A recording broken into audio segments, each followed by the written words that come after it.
दिघे साहेबांचा वारसा या ठिकाणी आमचे उपमुख्यमंत्री पक्षप्रमुख एकनाथराव शिंदे साहेब यांनी चालू केला। ठाण्यामध्ये आज महाराष्ट्राची जी जबाबदारी आहे त्यांच्यावर युतीचं सरकार बसण्यामध्ये त्याचा मोठा हातभार आहे।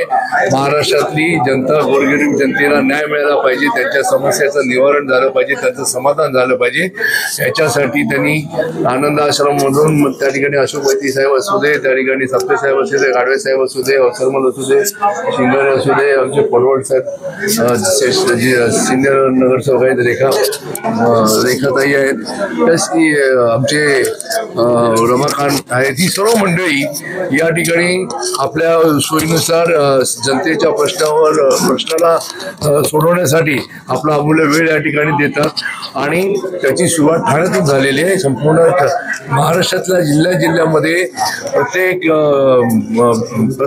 जिल्हा प्रमुखाला शिंदे साहेबांनी जबाबदारी दिली आहे की प्रत्येक जिल्ह्याचा सर्वात गरीबातला गरीब माणूस देखील त्याची समस्या सुटली पाहिजे, त्याचं निवारण झालं पाहिजे। त्याच्यासाठी आज प्रत्येक ठिकाणी जनसंवाद सुरू झालेला आहे आणि तसाच प्रकारचा जनसंवादाची सुरुवात ठाण्यातनं झाल्यामुळे इथे लोकांचं समाधान होते, लोकांचं समाधान आणि आपल्या माध्यमाच्या माध्यमातून लोकांना कळतंय आणि त्याच्यामुळे लोकांचा प्रवाह दिवसेंदिवस वाढत आहे। मंगळवारी आनंद आश्रममध्ये आणि गुरुवारी महानगरपालिकेच्या समस्येचं त्या ठिकाणी देखील लोक आपल्या समस्या घेऊन येतात।